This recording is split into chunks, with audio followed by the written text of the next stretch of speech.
Hello and welcome to the show. I'm Carson Scott. Coming up for you today, we're going to be taking a look into the deep, entering a world that was once only known as sci-fi fantasy. Now, though, the possibility of deep-sea mining is very much a reality. Mining groups ready to pounce on enormous stores of rare metals at the seafloor and gearing up for costly exploratory projects that could yield vast amounts of dollars in return. All this, of course, will be posing a headache for lawmakers faced with the challenge of fighting over international waters and contending with environmental groups standing at the guard of delicate ecosystems. Well, to pick apart the puzzle, I spoke with K&L Gates partner and Law TV contributor Robert Milbourne in Brisbane earlier. We're looking at a period of new frontiers in the mining and natural resources space. Not only is it going to be activities under the seabed near the exclusive economic zone waters around countries, but in the international seabed itself, so the high seas that are not governed by any particular country.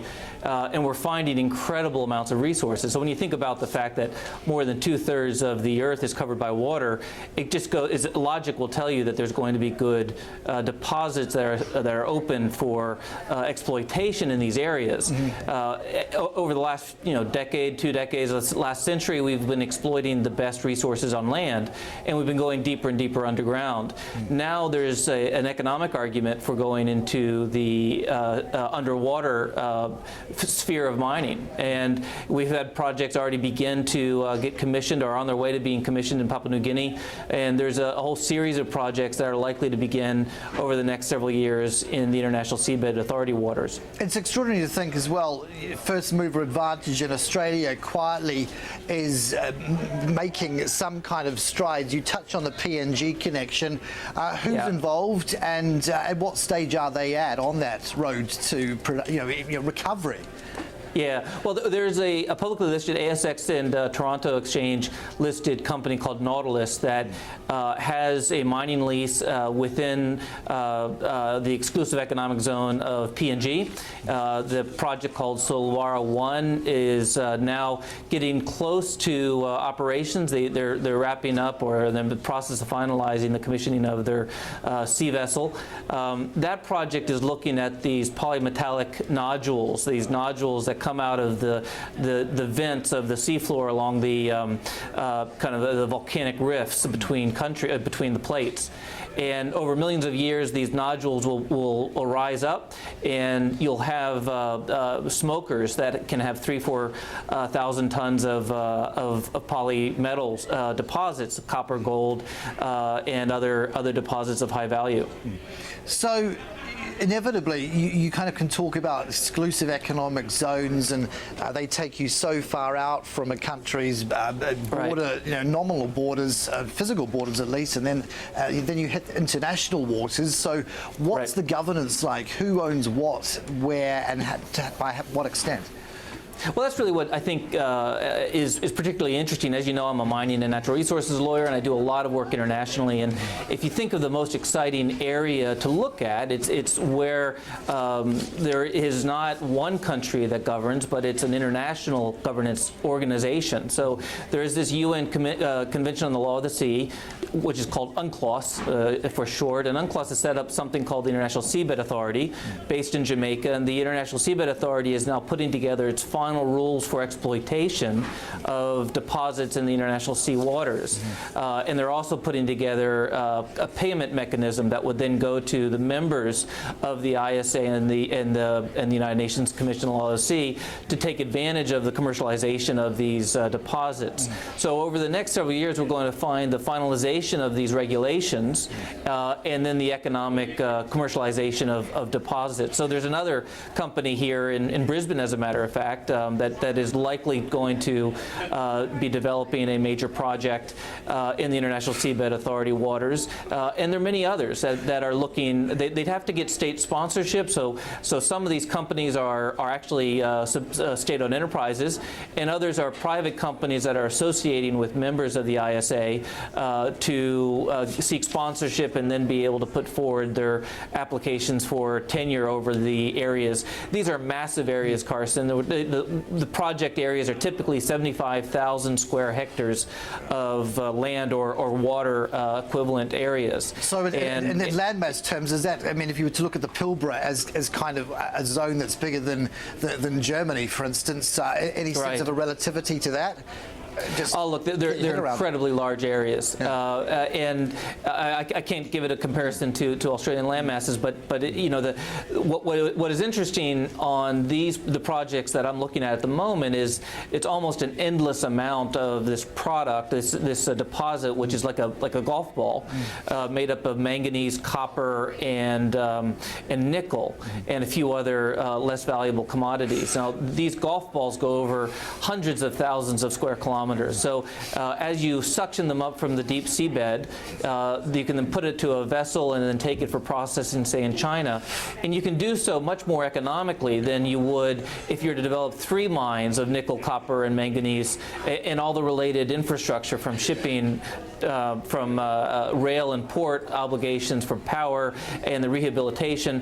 You know, in this area, in these areas of the International Seabed Authority, while I'm not a marine biologist, but my understanding is it's more desert than kind of a active environment where you would have, say, if you were to do mining in PNG on land, you might have rainforest. But in the areas in the International Seabed Authority, you actually don't have that same degree of life, we understand. Robert, the position being what? When it comes to, as you say, the ISA reaching out for submissions on its proposed regulations, and at the same time, as you've said earlier, Nautilus being granted an exploration license, a mining license by the PNG government. So is that conditional on the fleshing out and the issuance of ISA regulations, or it's able to proceed? No, they're entirely separate. Right. Yeah, so there's really 2 separate regimes. One is the national regime, so Australia or PNG or China or Indonesia can issue licenses within their borders, and the borders, according to UNCLOS, go 200 kilometers outside of land or the continental shelf. So what happens in PNG is a matter for PNG law. What's happening in the international seas is a matter for the ISA, and so we're on 2 different tracks and 2 different regulatory systems. And so presumably there's a buoy that's floating out there somewhere, fairly innocuous to the rest of us, but that's what the marketers say, thou shalt not go any further, because it seems that dividing line could be really rather nebulous. Well, I think there's actually a fair amount of detail around what that territorial regime looks like. But, you know, the degree of international seabed territory is so large that I think you'll not find many people that are fighting over the distance between 200 kilometers and 210 kilometers. There's plenty of area. Well, there you have it. Robert's views on that developing space, but certainly Australia's chances of benefiting from it could be in danger if the results now of a recent study are to be believed. A new country-by-country comparison by the law firm Hogan Lovells, finding indeed that when it comes to the predictability and reliability of rule of law, Australia ranks 2nd worst in the world, beaten only by China. Let's get more on this rather shocking research. Chris Merritt, legal editor at The Australian. Chris, put it into context. What are they really saying it all comes down to, that we rank in that dreadful, dreadful kind of league table situation right by China? Yeah, this is the sort of league table you don't want to be on. We're just in front of Bangladesh, for goodness sake. There's 43 other countries that rank better than Australia. It's dreadful. The difficulty with this survey, the way it was conducted, the Hogan Lovells commissioned the Economist Intelligence Unit to undertake it. So this is not a Mickey Mouse exercise, this is a serious exercise. They spoke to 301 major international corporate investors and asked them to nominate the jurisdictions where they had the most trouble with the rule of law in the previous 5 years. They didn't ask them to specify the incidents, but there were 20 that showed up for Australia, 20 incidents that showed up for Australia. Now, this was undertaken September, October last year, was when it was completed. Now, that doesn't take account of some of the more worrying things that have happened in recent times. The West Australian government's legislation, which is currently before Parliament, to increase its own priority in terms of the who gets what from the liquidation of the Bell Group. So all the other creditors are pushed down the totem pole and the state government goes up. It also fails to take account of the Victorian government's decision to tear up the contract for the East-West road link. Money was paid, but certainty of contract is one of the factors of the rule of law. Expropriation of assets is another element. You'll remember back last year, the New South Wales government expropriated mining licences without a court decision, based only on a finding, an untested finding, from its anti-corruption agency. Those are the factors, those sort of factors are what tarnishes the nation's reputation on the rule of law. And without a good reputation for protection by a solid rule of law, international investors will take their money elsewhere. Incidentally, well, have you heard from the Rule of Law Institute? Here's a body that, you know, is out there arguably as a watchdog. It's a not-for-profit upholding the rule of law. It says in Australia, we've had in years gone by them on the show, but I mean, has this touched a raw nerve with them, or we're yet to find that one out? Look, this is it's right in keeping with what the Rule of Law Institute has been on about for a couple of years now, really.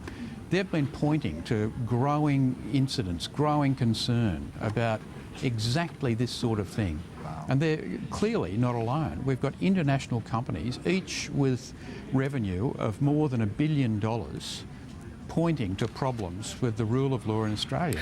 It should be something that should terrify all those who are trying to encourage greater investment in this country. I think that serves as a salutary enough topic for us just to mull and say, Chris, there'll be more on Friday's Legal Affairs on the Australian. So thanking you for now, and we'll check in next week.